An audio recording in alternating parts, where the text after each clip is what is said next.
não há nenhuma outra violência sem ter ocorrido a violência psicológica primeiro. Hoje a gente tem violência psicológica contra a criança, violência psicológica contra o idoso, a gente tem violência psicológica nos contextos de trabalho, tem diversas condutas, desde ridicularizar, humilhar, manipular, todas elas têm um objetivo, que é dominar aquela mulher.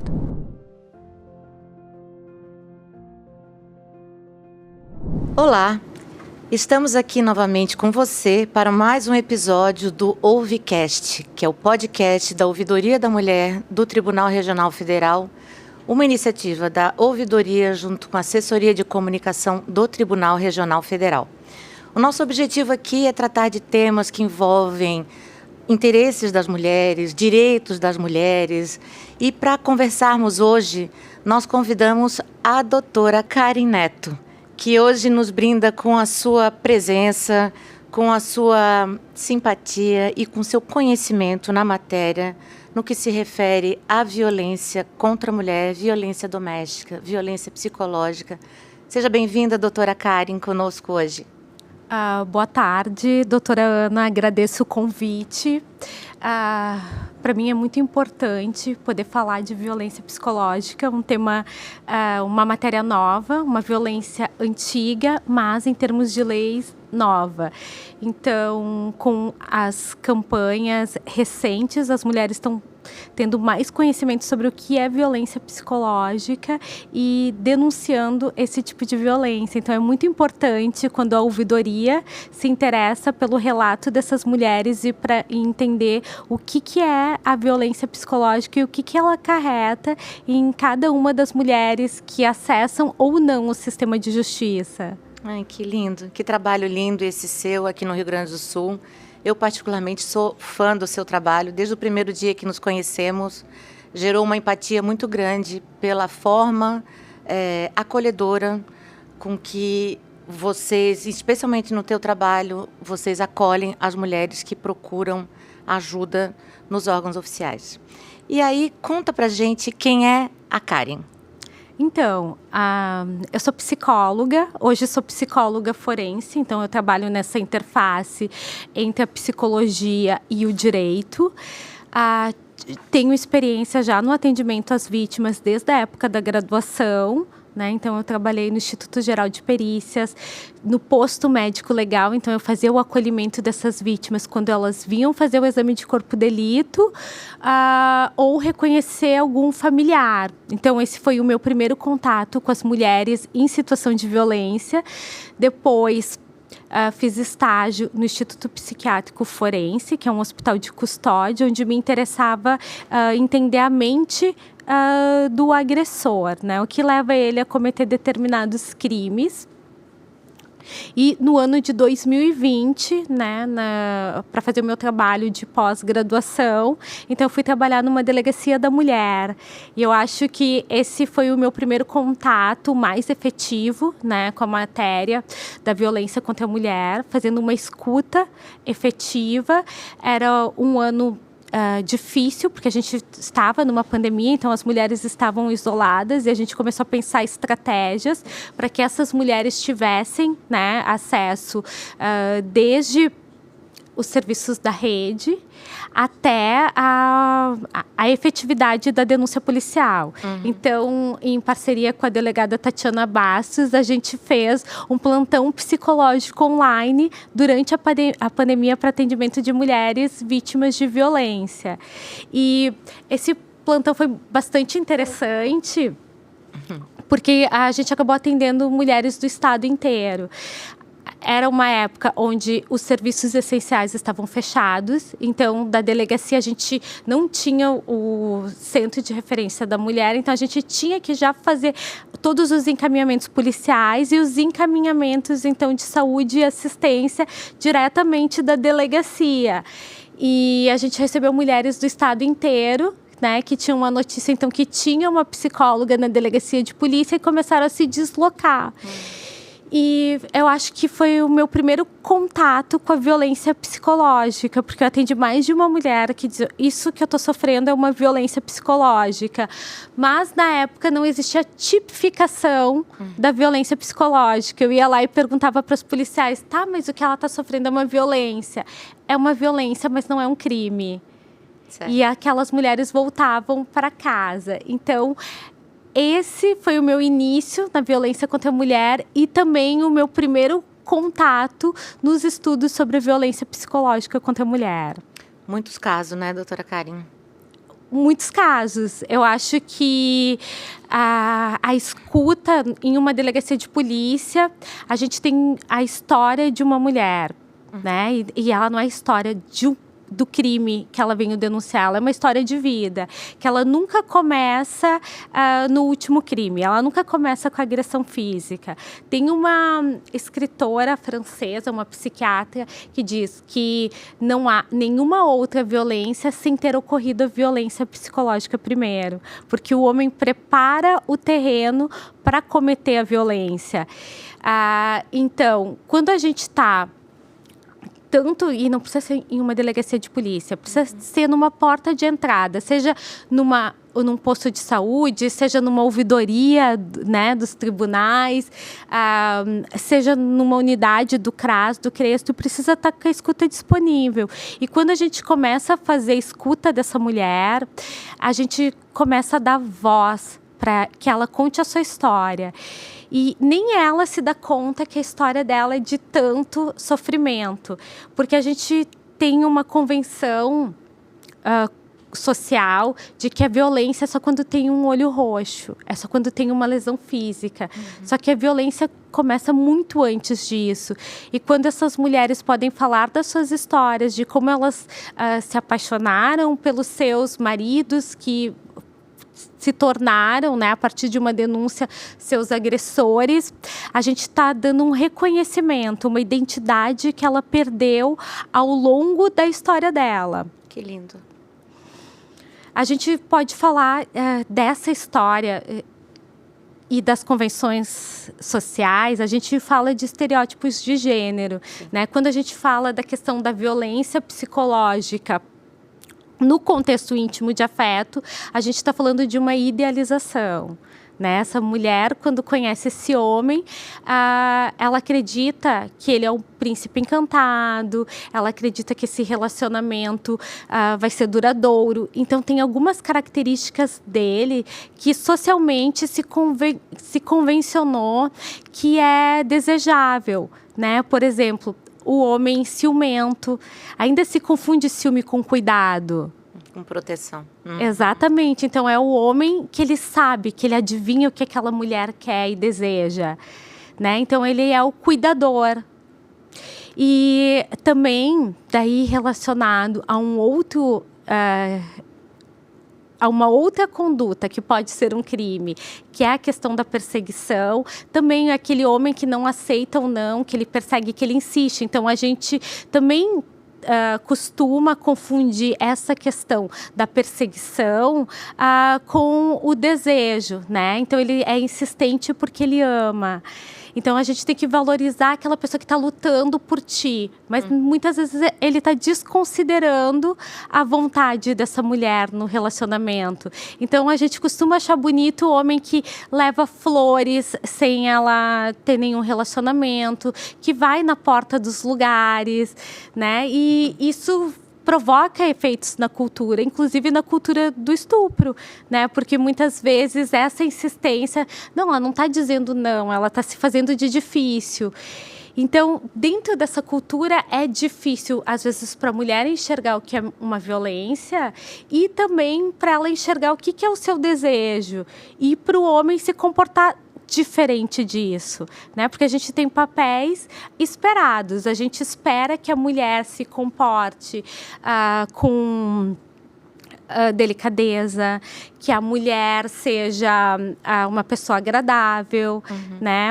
Que ela seja do lar, né? Que ela seja educada do lar, enfim. Então, isso vai se convencionando e vai retornando. Mesmo que a gente tenha uma evolução na história de mulheres que já fazem as suas escolhas, que buscam os seus lugares, a gente também tem um retorno hoje, né, para as pessoas, para mulheres que dizem que elas devem ser submissas aos maridos.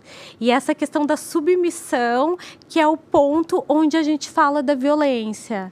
Então, o que eu acho sensacional do teu trabalho é que ele tem um viés ligado à psicologia, né? Tu és psicóloga de formação, mas buscou essa interação com o mundo do direito. Então, se complementa e o teu olhar é muito sobre a violência psicológica na vítima, mas sempre com esse viés da psicologia, das teorias da psicologia, né? Então, o que é a violência psicológica? Assim, explica, por favor, né? Porque eu acho que é um conceito muito... Às vezes, a vítima ela não percebe, não é isso? Não percebe que ela está sendo vítima de uma violência psicológica, porque é muito sutil. Então, explica, por gentileza, para nós, para quem está nos ouvindo, essa questão tão sutil, tão sofisticada e tão grave. Então, a violência psicológica, ela tem um conceito muito próximo do direito, né? Porque ela visa causar um dano. Então, é uma violência sutil que causa um dano emocional ou um dano do desenvolvimento da pessoa. E quando a gente fala no conceito de violência psicológica, existe o fato e existe também o crime. Quando a gente quando a gente diz assim, existe um abuso psicológico em determinado tipo de relação. Hoje a gente tem violência psicológica contra a criança, violência psicológica contra o idoso, a gente tem violência psicológica nos contextos de trabalho, mas a lei da violência psicológica, que vai trabalhar com o mesmo conceito, né? Então, de uma ação danosa, né? Que causa uma perda na autoestima, uma perda de identidade dessa mulher. Então, são conceitos parecidos, tá? Tanto no direito quanto na psicologia. A gente está falando de saúde, né? Então, da violência psicológica, que ela causa um sofrimento e uma angústia na mulher e que são determinadas ações. E como tu disseste, são ações sutis, sistemáticas, é um padrão disciplinar, né? Porque ela tem no seu objetivo a questão de dominação, do domínio de um sobre o outro. Então, quando o homem, a gente tem diversas condutas, desde ridicularizar, humilhar, manipular, mas todas elas têm um objetivo, que é dominar aquela mulher. Coisa grave, né? Isso. A lei, daí saindo da questão da violência na área da saúde, que a gente chama de abuso psicológico, e indo para a questão da lei, a lei, ela trouxe uma diferenciação, que a lei de violência psicológica, ela vai falar que existe um sujeito passivo, que é a mulher. Certo. Então, em termos de saúde, qualquer pessoa pode ser vítima de abuso psicológico. Quando a gente fala de crime, somente a mulher pode sofrer o crime de violência psicológica. Entendi. E aí, qual é a diferença? Nós temos a questão da espiral da violência, né? E também, qual é a diferença entre o dano emocional e o dano psíquico? Assim, como é que isso funciona? Então, a violência psicológica tem algumas condutas que já está, né, no tipo penal. Essa lei da violência psicológica é uma lei de 2021. Então, a gente vê, se falamos que a violência psicológica é a violência de entrada, é a violência mais comum que as mulheres sofrem, mas ela foi a última a se tornar um crime. Foi uma das últimas, né? Então, ela é um tipo penal novo e ela tem algumas condutas, né? Eu já falei algumas aqui, mas eu gostaria de explicitar. Por quê? Porque a gente está falando para todas as mulheres e as mulheres têm essa dificuldade de se enxergar como uma vítima de violência. E quando a gente faz algumas perguntas, a mulher começa a perceber, eu já sofri isso. Isso acontecia no meu relacionamento. Então, eu quero só falar algumas delas, que é a questão da ameaça. Quando o homem promete de fazer um mal grave para essa mulher e ele age na sua fragilidade, né? Ontem me perguntaram assim, eu tô também, né, uma colega perita, psicóloga, disse, eu tô com um caso onde ele ameaça fazer um trabalho, né, um trabalho espiritual para essa mulher. E isso está gerando um dano muito grave, porque ela está paralisando ela. Então, as ameaças podem ocorrer de diversas formas, desde tirar o filho dela, ameaça com trabalho espiritual, a violência psicológica, ela sempre vai agir em cima de uma fragilidade que esse homem identifica nessa mulher. A questão do constrangimento e chantagem, de levar a mulher a fazer algo que ela não deseja, né? Então... Como assim? Como assim? Então, como exemplo, eu posso dar um caso que eu lembro, que ele tentou constranger a mulher e manipular para que ela aceitasse um outro relacionamento que ele tinha. Então, ele começou a dizer que ela não era boa o suficiente para ele, que aquele relacionamento, então, que ele estava tendo um novo relacionamento, mas que ele não queria desfazer o relacionamento antigo. Então, se ela quisesse ter uma boa vida para ela e para a filha dela, ela deveria, então, aceitar que ele tivesse outra. Meu Deus. E cada uma das condutas tem inúmeros exemplos e que eles podem, para a mulher, é difícil ela perceber que isso era uma manipulação, para ele aceitar o comportamento dela. A gente tem a questão do isolamento, quando nos formulários das perguntas que se fazem, sempre disso ele pergunta, ele te proibiu de trabalhar, ele te proibiu de estudar? E, na verdade, eu sempre modifico essa pergunta. Ele te inibiu de trabalhar? Ele te inibiu de estudar? Porque muitas vezes aquela mulher trabalhava e ele dizia que, então, o filho precisava de mais atenção em casa, ou que ela não era suficientemente boa no que ela fazia, e ela começou a acreditar naquilo que ele dizia. E, então, ela começou a não ir trabalhar, começou a achar que ela que ela deveria ficar em casa, que em casa ela cuidava melhor da casa. Tem a questão do provedor, né, que ele ganha mais. Então, muitas vezes ele diz assim, não, então eu saio de casa para trabalhar e tu cuida das crianças.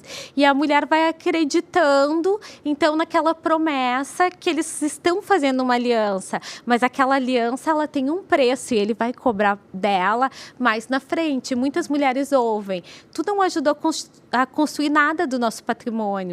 E ela ajudou muito, porque ela ficou em casa dando o suporte que ele precisava para se dedicar à profissão dele, para poder viajar, né, para ter a promoção. Ainda falando sobre as condutas, tem a questão do... também queria ressaltar do isolamento. Ele começa a isolar ela dos amigos e familiares. Como que isso, se ela se isola de amigos familiares, se ela se isola do ambiente de trabalho, ela não tem como pedir ajuda. Então, essa é uma estratégia muito incisiva, insidiosa da violência psicológica e que ela, por si só, já representa um risco extremo para violências mais graves, né? E a gente também pode falar, ligado ao isolamento, a limitação do direito de ir e vir. Quando ele começa a proibir essa mulher de sair de casa, ou ela só sai de casa na companhia dele, ou de um filho, porque ele é ciumento. Então, se ela sai de casa, muitas vezes ele faz isso até quando ela vai para a academia, né? E ele diz... E é esses padrões que a gente fala. É sempre uma preocupação com a mulher. Ele diz para ela, não, eu não me preocupo contigo, eu confio em ti, eu não confio nos outros. E cada vez mais essa mulher vai se isolando, porque ele vai na academia, ou ele vai no trabalho dela, olha de cara feia para o colega dela, olha de cara feia para o primo dela. Então, ela acaba se isolando, ela acaba limitando os lugares onde ela vai. Inclusive, eu já atendi mulheres que não iam nem em médicos homens, que elas só iam em médicas mulheres devido ao ciúme do companheiro. E a mais comum, que é a questão da humilhação e ridicularização. ela começa, muitas vezes, sendo brandas, né? Eles não demonstram isso na frente. E pode ver, o homem que comete violência psicológica, geralmente ele não é um homem violento. Para as pessoas, ele aparenta ser um bom marido, interessado, um bom pai. E é no relacionamento sozinho com ela, é que ele vai ridicularizando. E quando ele faz isso em público, ele faz isso utilizando a questão do humor, da ironia. E se ela reclama, ela é mal-humorada, que ela não compreendeu a piada dele. Entendi. Então, ela mesma começa a duvidar de si. E depois, porque como é um condicionamento, ele vai testando. Ele vai tendo pequenas atitudes e depois essas atitudes elas vão aumentando em frequência e diminuindo, né? Que é o que tu me perguntaste sobre a espiral da violência. Então, ela aumenta a frequência que ocorre e diminui o tempo, né? Então, ela acaba sendo mais comum e ela começa a ter atos mais graves. Então, se antigamente era só com ela, ele começa já a fazer na frente dos filhos, na frente dos amigos. E tudo isso vai tirando a autoconfiança dessa mulher. Ela vai acreditando no que ele diz e ela começa a se achar louca, né? Não, mas eu acho que ele não quis dizer exatamente aquilo. Então, ela vai dar explicações para o comportamento dele. E essa é mais uma diferença que a gente percebe entre homens e mulheres. Quando se pergunta para um homem por que ele fez aquilo, ele sempre vai atribuir uma causa externa. Eu estava estressado, eu tinha muito trabalho, ela me irritou. E a mulher, ela vai atribuir uma causa interna. Eu fiz alguma coisa errado. Por isso ele se comportou daquela forma. Então, a mulher vai encontrando explicações e desculpas para o comportamento dele. Por isso que é tão difícil ela perceber. Tem uma promotora de justiça que ela usa um termo que eu gosto muito, que é a Valéria Scaranzi, que a violência psicológica é infiltração em uma casa, né? Porque ela age acabando com toda a estrutura que a mulher tem. E uma infiltração numa casa tu não percebe. Só quando se percebe a infiltração é quando está muito grave. Certo, entendi. Sensacional, hein? Sensacional. E assim, em relação ao agressor, vamos falar um pouquinho do agressor. É possível identificar as causas ou o que motiva esse comportamento abusivo ou violento? Então, a gente não costuma identificar o agressor, né? Quem comete violência psicológica como violento. Por quê? Porque é uma violência sutil e que acontece dentro de casa. Ou acontece no trabalho, e depois a gente fala sobre os contextos que ocorrem. Então, ele é sempre um bom pai, ele é sempre uma pessoa muito solícita, né? Então, ele não tem intenção que seja desconstruída essa imagem dele. A gente precisa separar, então, o agressor que comete uma violência impulsiva, que é quando a gente fala da questão dos padrões. Ele é assim sempre? Ele é assim no trabalho? Ele é assim com outras pessoas? Ou quando ele comete uma violência instrumental? Ele é assim só com essa mulher? Ele é assim só em casa? E quando ele comete em outros ambientes onde ele transita, é mais fácil identificar e associar, né? Que pode ter alguma coisa em relação à impulsividade, à perda de controle, mas quando ele é instrumental, quando acontece só com aquela mulher, quando é em relação à dominação e submissão, quando é a imposição, né, do pensamento dele, daí é mais difícil perceber. Então, a gente percebe nas sutilezas. Em relação também a esses agressores, existem programas, né, hoje que a gente chama os programas, os grupos reflexivos de gênero, porque nunca está relacionado a um único aspecto. Não é um aspecto da personalidade dele, é um aspecto que envolve a personalidade, mas também que envolve o ambiente, a personalidade dessa mulher, o contexto. Então, a gente tem toda uma cultura que incentiva esses comportamentos, onde o homem se reafirma por ser o dono daquela mulher. E também tem questões pessoais. Os grupos reflexivos, eles são interessantes para que os homens possam pensar nesses estereótipos, na formação, como eles foram criados, como é difícil se manter no papel também do homem, que também tem um preço para eles de ser o homem viril, que sabe, que tem todas as respostas. E esses grupos, então, eles são indicados pelo sistema de justiça quando são violências mais brandas e eles têm um alto nível de efetividade nos grupos, porque os homens reincidem muito pouco. Então, também é importante a gente colocar que todos nós pertencemos a uma cultura. E se a gente não percebe determinados tipos de violência, porque talvez, né, a gente está envolvido nesse caldo cultural e a gente não consegue se distanciar para ver o quanto a gente é influenciado. Mas a gente tem os dois aspectos, né? O agressor que acaba sendo influenciado pela cultura e quando encontra um espaço para repensar isso, consegue uma mudança, tanto quanto aqueles que vão ter condutas sistemáticas, que eles vão mudar de mulher, mas eles não vão mudar de comportamento. Entendi. E dessa explicação toda surge uma segunda pergunta, ou uma nova pergunta. Existe estatística em relação a esses tipos de violência, número de mulheres, número de homens que participam desse tipo de iniciativa do sistema de justiça? Sim, então os grupos reflexivos de gênero, eu não vou ter o número da estatística aqui, mas a reincidência é menos de 5%. Olha que coisa. Né? Então, e como que se faz essa estatística? Ela é efetiva porque seria a entrada, o número de denúncias, né? Então, se esse ofensor recebeu uma nova denúncia, tem um novo processo de violência doméstica contra ele, seja daquela mulher ou de um novo relacionamento. Então, a reincidência é muito baixa mesmo.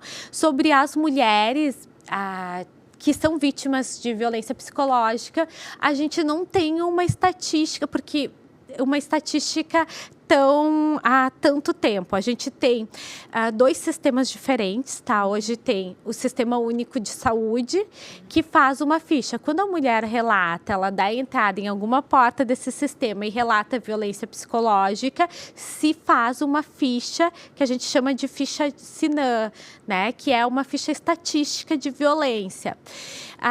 E tem um número significativamente alto de violência contra a mulher. Engraçado, daí a gente falando aqui no nosso estado, no Rio Grande do Sul, existe estatística do Fórum de Segurança Pública. No Rio Grande do Sul, as mulheres procuraram mais o sistema de justiça para denunciar a violência psicológica do que o sistema de saúde. Olha isso. Isso se dá ao letramento, será? Educação do povo? Acho que sim, e educação também dos técnicos que recebem essas pessoas. E a gente fala muito assim da capacitação dos juízes, do sistema jurídico para atuar com perspectiva de gênero, para entender que esse tipo de violência é uma violência sutil, mas que provoca mais danos ou os mesmos danos que uma violência física, mas na área da saúde, a gente também não capacita as pessoas para terem a perspectiva de gênero, para ouvir, identificar no relato daquela mulher que tem uma violência psicológica e fazer uma notificação. Então, se tu não faz o registro, seria como se essa violência não tivesse existido. Entendi. Em algum momento, quando essa mulher se dá conta dessa violência e ela resolve romper esse ciclo, ou mesmo ela vai até o sistema de segurança na busca de uma medida protetiva, a gente não tem o conjunto probatório para saber desde quando ela sofreu uma violência, porque a gente não costuma registrar, seja no sistema de saúde, no sistema de assistência, o sistema jurídico, sim, né? Porque a partir do momento que ela vai numa delegacia, aquele ato tem que ser tipificado, mas muitas vezes se tipifica só o mais grave, né? A violência menor, ela não é escrita, ela não vem naquele corpo de ocorrência e ela não aparece no processo, mas ela não deixou de existir. Ela é o cimento que permitiu que as outras violências ocorressem. Entendi, sensacional. Na verdade, isso reflete a complexidade das relações humanas como um todo, né? Nós aqui no Judiciário não estamos imunes a isso, evidentemente. E precisamos todos estar capacitados para dar a essa mulher, a essa vítima, o suporte necessário para que ela possa superar todos esses danos sofridos.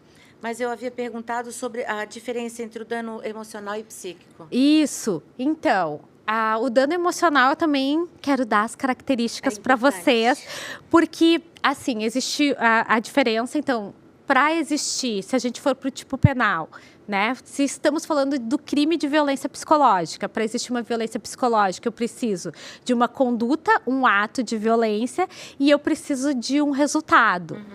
Que é o dano emocional. O dano emocional é um sofrimento psíquico, uma angústia que essa mulher vai ter, só que para a mulher é muito vago falar assim, é um sofrimento. Então, tem um promotor que ele fez um roteiro de entrevista investigativa para violência psicológica e perseguição.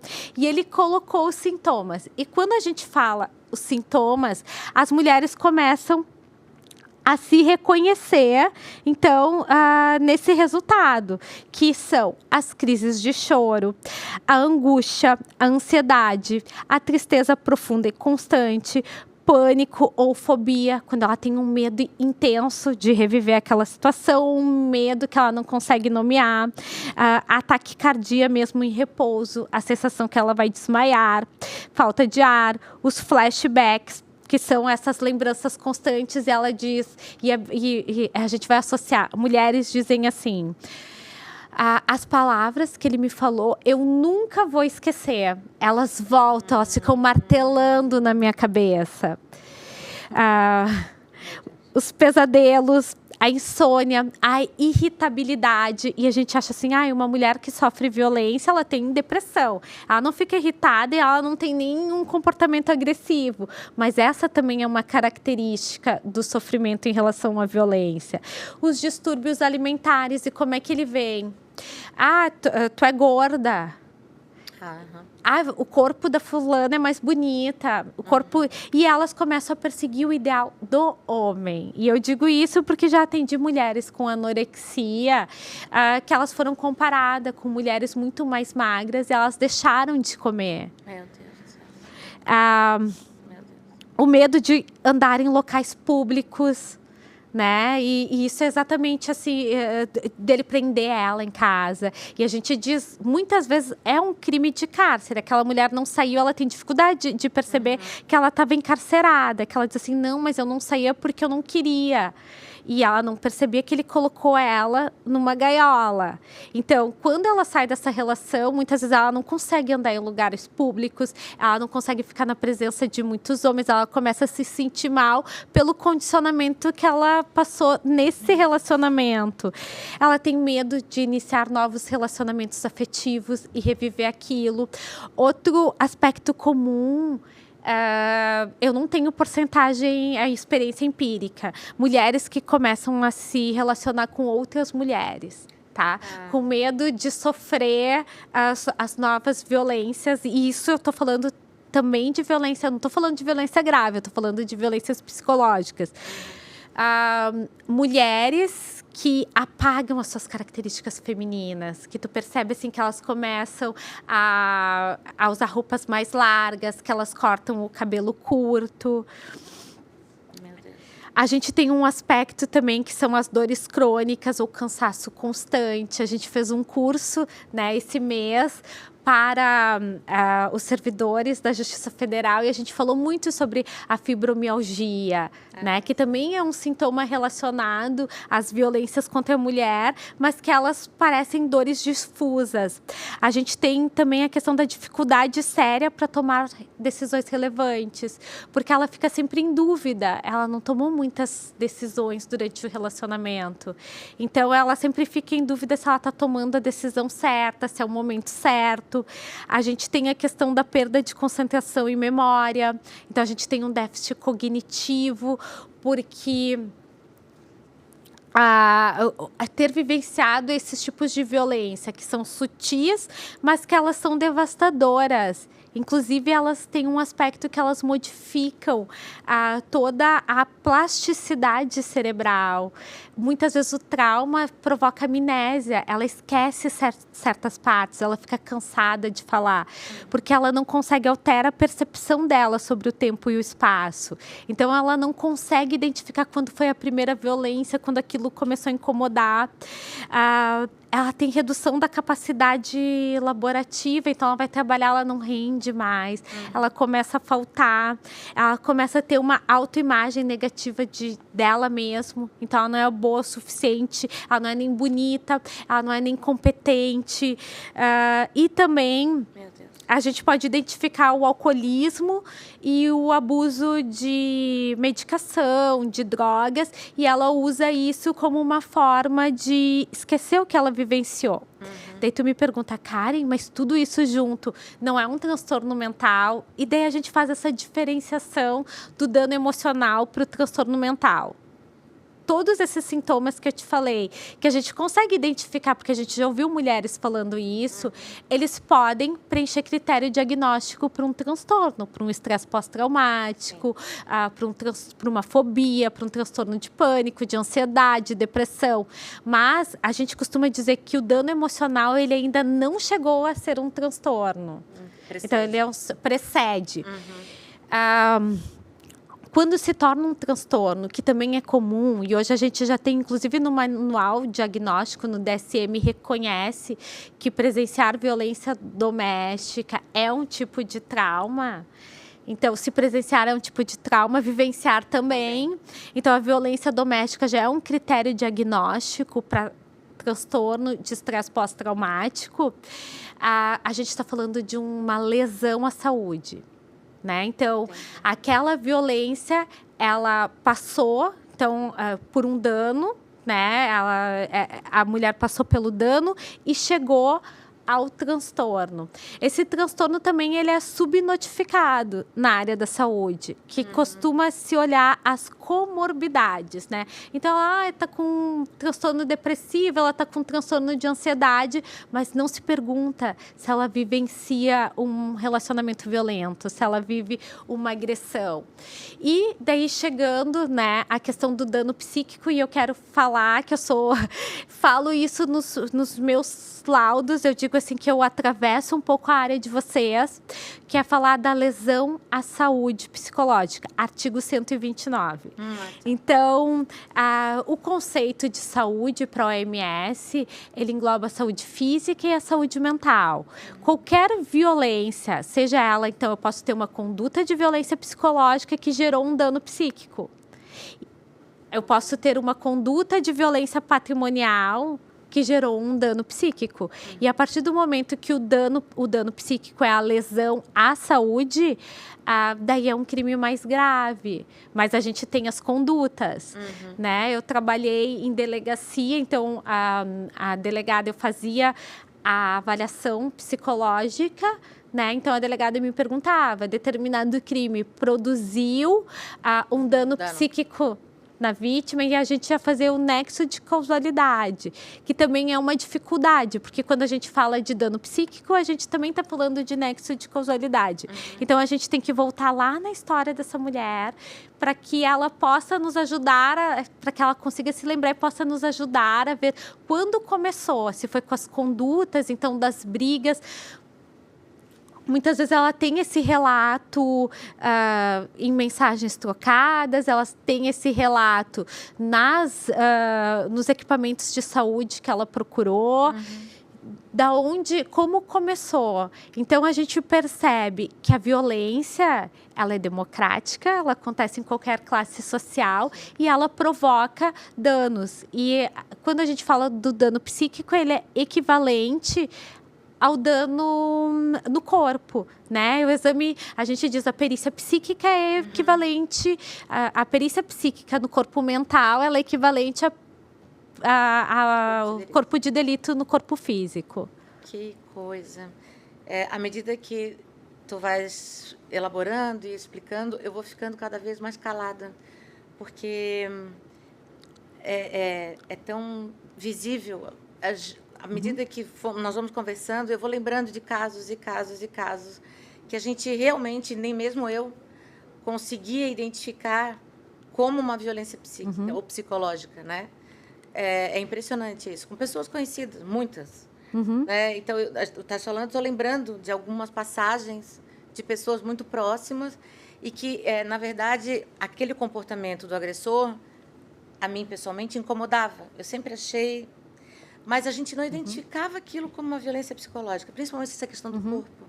Eu tenho uma amiga que era casada com uma pessoa, já não está mais com ele, mas que ele era essa pessoa, assim, em ambientes que estávamos todos juntos, ele fazia questão de falar dela, de falar que ela estava feia, que roupa é essa. Eu não sei por que a gente não entendia aquilo, só que aquilo era desagradável. Não queria estar com aquele casal, né? Mas não é visto como uma violência, é visto como um problema de casal. Exato. E quando a gente pensa qual é a diferença da briga de casal para violência psicológica. Porque a briga de casal, eles respeitam a identidade um do outro, né? A intenção da briga é chegar a um consenso depois, né? Não é desvalorizar. Já quando esse relacionamento onde não é uma briga, já é um ato de violência, ele vem reafirmar o poder e o domínio de um sobre o outro. Bem interessante. Que essa é a diferença, né? De tu respeitar e de tu discordar, e discordar é normal num relacionamento, é saudável, né? Quando a gente concorda com tudo, temos um problema, alguém está se anulando. E a violência psicológica vem justamente neste lugar, de anular o outro, através de ações de condutas insidiosas, porque elas não ocorrem no relacionamento íntimo de afeto, elas ocorrem durante o relacionamento mais de uma vez, mas elas podem ocorrer fora do ambiente íntimo de afeto. Certo. Por exemplo, no ambiente de trabalho, e a gente nomina muito bem, que é um assédio moral. Sim. E a gente pode ir para outros ambientes, dentro de um processo, né? Onde essa mulher ela é ridicularizada.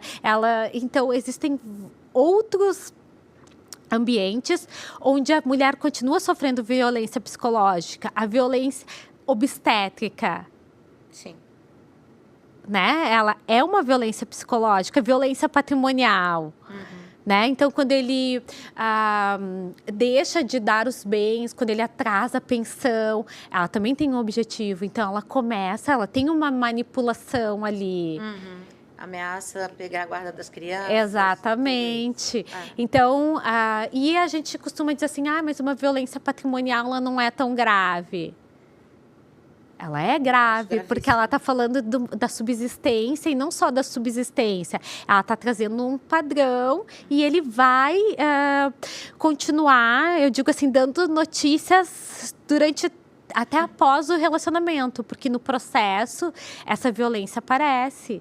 E é incrível, porque os homens, muitas vezes eles não têm, a mulher ganha uma medida protetiva, e hoje a medida protetiva já abarca a violência psicológica, porque ela é para proteger a saúde física e mental, né, da mulher.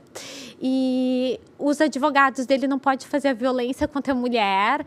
Essa violência ela é vista nos processos, porque os advogados continuam chamando essas mulheres de desequilibradas, de loucas, de vingativas. Fúteis, gastadeira, adjetivo não falta. Isso é visto no processo. Então, ele não fala para a mulher, mas o processo, e muitas vezes, quando não se utiliza a perspectiva de gênero, as decisões judiciais também vêm, né? A gente percebe as violências em pequenos termos. Com certeza.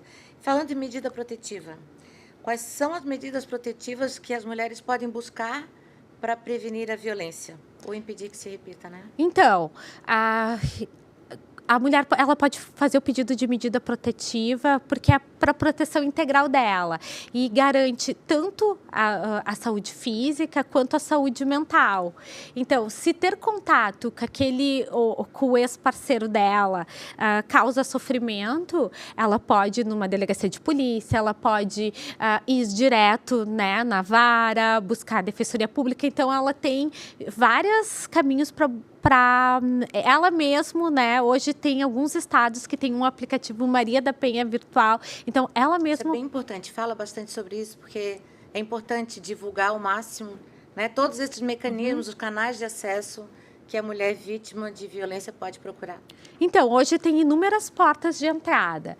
A medida protetiva não precisa ter um crime. A lei nova do ano passado diz que a mulher não precisa ir registrar, ter um crime tipificado. É para a segurança dela. Então, ela pode ir e pedir uma medida protetiva. É uma medida civil, não é uma medida criminal, né? Que ainda tem muitos homens têm pânico, né? Quando recebem do oficial de justiça ou mensagem e eles buscam, né, as delegacias para entender. Ela está me acusando do quê? E é para a proteção da mulher. Então, ela pode fazer essa medida a qualquer tempo, ir nos órgãos de justiça, nos órgãos de segurança pública ou virtualmente, tá? Então, o Rio Grande do Sul não tem ainda o Maria da Penha virtual, mas tem outros estados que tem, e existe esse projeto para que ela possa ir no aplicativo. Hoje a gente tem as delegacias online, tem a delegacia online da mulher, então ela pode, né, digitar ali delegacia online da mulher, vai sair a delegacia do estado dela para poder fazer esse pedido de ajuda. Então ela faz um relato de por que ela gostaria, e muitas vezes a gente está falando nos crimes, então, né, da questão da violência psicológica, se ele persegue ela, né, do crime de perseguição, de stalking, a gente está falando de como ela se sente, ela tem medo dele. Se ela tem medo dele, ela pode fazer o pedido de medida. Daí a gente... Esta é a lei. Daí vamos para a efetividade. Vamos falar da vida real. Da vida real. Se ela consegue sempre, às vezes a mulher não consegue, embora a lei seja clara, tá? Que toda mulher teria direito. Hoje, inclusive, o próprio delegado de polícia pode dar medida protetiva para a mulher já no registro de ocorrência. Então, a gente vai para o conjunto probatório, que pode ser que o juiz pergunte, não, eu preciso de mais elementos para entender por que tu está em risco. Então, hoje é preenchido o formulário de avaliação de risco de violência doméstica e familiar contra a mulher, ele é preenchido na delegacia. E a mulher pode colocar essas provas. Daí a gente vai falar do conjunto probatório, e eu gosto muito de falar sobre isso, porque todo o sistema jurídico, se existe um crime, existe uma materialidade. Né? Então, os juízes vão pela praticidade e porque a gente tem a questão, né, de preservar também o réu, para a pessoa não ser acusada injustamente. E eu digo, a mulher tem todas as provas, basta que a gente pergunte para ela. Quando eu fiz questão de ler cada conduta, quando eu vou perguntando para a mulher, tu já foi ameaçada, ela puxa no celular dela. Isso aqui é uma ameaça, doutora? Entendi. Então, a gente precisa dizer para elas o que é. E como a gente hoje tem uma vida digital onde as pessoas se falam por mensagem, então, facilmente a mulher encontra no celular dela. Quando ela não encontra, porque eles moram no mesmo lugar, não se falam por mensagens, muitas vezes acontece dela fazer um registro no próprio notas do celular, registro num diário, ela manda essa mensagem para uma amiga. Então, isso vai... Ou eles discutem, hoje em dia eles discutem muito por mensagem. Então, ela vai tendo várias indícios, provas. Que nem tu deu o exemplo da tua amiga. Eu já tive um caso onde ela me trouxe uma prova que uma amiga dela mandou uma mensagem dizendo assim, eu estou percebendo que ele está fazendo contigo, isso é uma violência, eu quero dizer que eu estou disponível para a hora que tu precisar de mim. E eu utilizei isso no relatório para dizer que ela já sofria violência desde determinado ano, que as pessoas próximas percebiam. Então, quando a mulher busca o dano emocional, em relação só à violência psicológica, ela não precisa provar, tá? Basta a palavra dela. Sim. Então, dizer que ela sofre, então, eu chorei, eu estou angustiada, faz 3 semanas, então basta a palavra da mulher dizendo que está em sofrimento. Deixa eu só fazer um parênteses. Esse é uma evolução jurisprudencial do STJ e iniciou, se eu não estou enganada, no caso do João de Deus. Ali, eu acho que foi o leading case que tratou dessa questão, se eu não estou enganada, sobre isso, sobre o peso da valoração da palavra da vítima. Exato. Então, ela começou nos crimes sexuais por não ter testemunhas pela vítima, e tem um número muito grande de vítimas que desistem. E tem outro aspecto que eu acho interessante abordar. As vítimas desistem porque elas não sabem, né, como vai ser o processo. Essa questão da insegurança, do próprio atendimento, então, da importância da primeira pessoa que vai fazer essa escuta.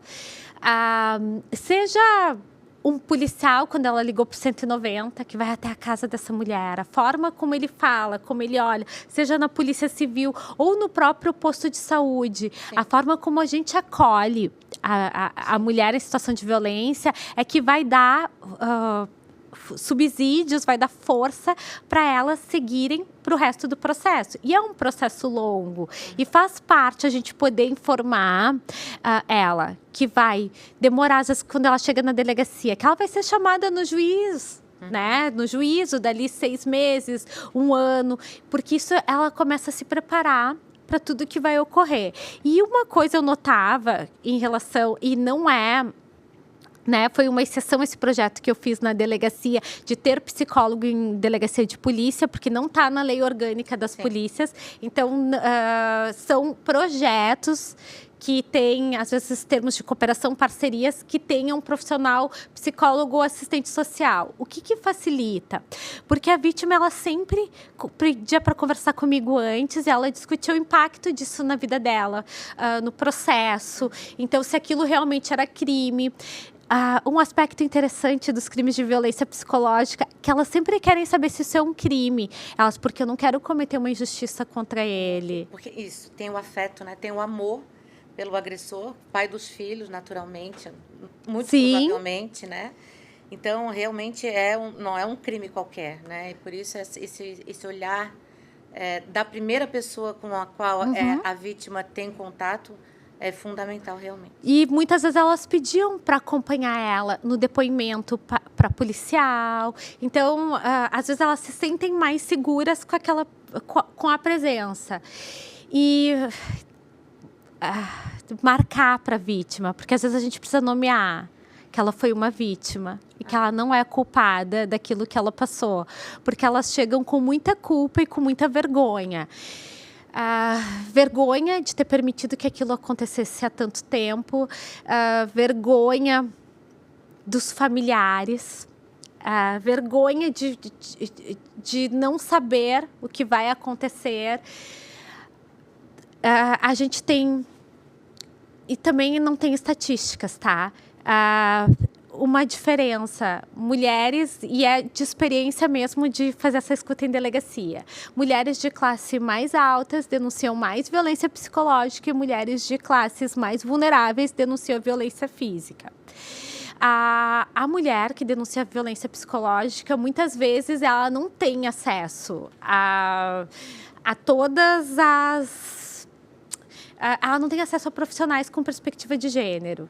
Porque na rede pública, quando tem uma lei, todos os profissionais recebem treinamento. E às vezes na rede privada não. E eu já atendi muito caso onde a própria pessoa que atendia, o próprio psicólogo, o próprio psiquiatra ou outros tipos, né, outros profissionais da saúde, de culpabilizar a vítima. Tu se colocou nessa situação. Tu assumiu, né? Tu permitiu que ele fizesse isso contigo, então ele não é culpado. São os teus padrões de infância, a forma como tu foi criada. Então, isso faz com que a vítima denuncie menos, que a gente tenha uma rede menor para poder auxiliar. Karen, uma última palavra para aquelas mulheres que estão nos assistindo e que talvez precisem procurar a rede de apoio, que estão sofrendo violência, que não sabem que estão sofrendo. Um último recado para elas em relação a tudo isso que nós conversamos até aqui. Então, eu acho que a vítima sempre tem um sinal, que é o desconforto. Quando ela começa a perceber, ela não sabe nomear que é uma violência, mas ela se sente desconfortável naquela situação. Então, que ela busque ajuda, ou seja, num centro de referência especializado da mulher, onde as profissionais têm uma escuta com perspectiva de gênero.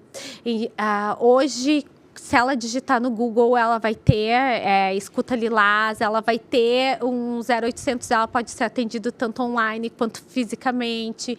Ela pode ir numa delegacia de polícia, ela pode se informar, não é porque ela está numa delegacia de polícia que ela tem que fazer a ocorrência. Muitas vezes elas vão buscar uma informação. Hoje a gente tem núcleos especializados em todo o sistema judiciário. Ela pode buscar essa informação numa ouvidoria que vai poder indicar para ela qual o o local onde ela pode buscar ajuda.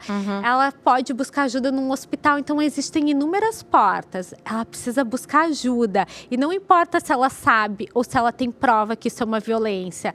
Ela precisa trazer a história dela e vai ter profissionais que vão ajudar ela a identificar se isso é uma violência. Orientar. Karen, muito obrigada por compartilhar conosco tanto conhecimento. Nós estamos comprimidos pelo tempo, mas tínhamos muito mais a falar. Já fica o convite para um outro episódio que talvez possamos abordar um outro tipo de violência, porque esse tema precisa ser falado, precisa ser abordado de uma maneira simples, que a gente possa atingir as pessoas que estão nos ouvindo e que realmente possamos fazer diferença na nossa sociedade. Muito obrigada por participar conosco. Seja sempre muito bem-vinda.